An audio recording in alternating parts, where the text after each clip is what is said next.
Bu Priora'dır. Benzin dəzigi çox idi. Harcada 5 idi. Onu düzəltdik. Bu abi xarab idi, bu dəyişirildi. Hani dördü bu da.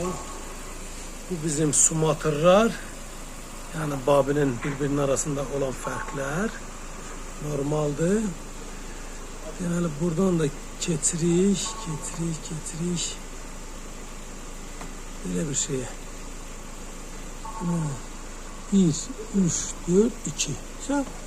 Hamısı da eyni qaydasında işləyir. Başta demək olar ki, eyni qaydadadır. Buradan da keçiriş